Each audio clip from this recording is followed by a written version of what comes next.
দুর্নীতি ফ্যাসিবাদ থেকে উত্তরণের একমাত্র উপায় হচ্ছে গণতন্ত্রকে প্রতিষ্ঠা করা বলে মন্তব্য করেছেন বিএনপি মহাসচিব মির্জা ফখরুল ইসলাম আলমগীর।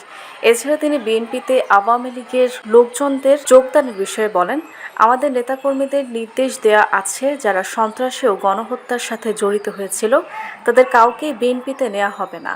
মঙ্গলবার দুপুরে ঠাকুরগাঁও প্রেসক্লাব মাঠে অসহায় দুস্থদের মাঝে শীতবস্ত্র বিতরণকালে সাংবাদিকদের প্রশ্নের জবাবে তিনি কথা বলেন।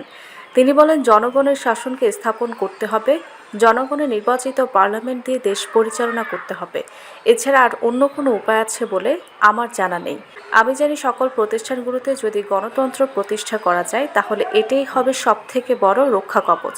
একমাত্র উপায় হচ্ছে দুর্নীতি ফ্যাসিবাদ থেকে একমাত্র উপায় হচ্ছে একটি গণতন্ত্রকে প্রতিষ্ঠিত করা, রেস্টোরেশন অফ ডেমোক্রেসি। জনগণের যে শাসন সেই শাসনকে স্থাপিত করতে হবে, অর্থাৎ জনগণের যে পার্লামেন্ট, জনগণের যে নির্বাচিত যে পার্লামেন্ট, সেই পার্লামেন্ট দিয়ে দেশ পরিচালনা করতে হবে, সেই সরকার দিয়ে দেশ পরিচালনা করতে হবে। জানি তো অন্য কোনো উপায় আছে বলে আমার জানা নেই।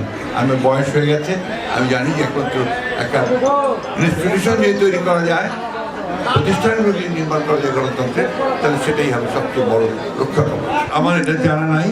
আমি অন্তত এটুকু বলতে পারি যে আমাদের এখানে খুব নির্দেশ দেওয়া আছে।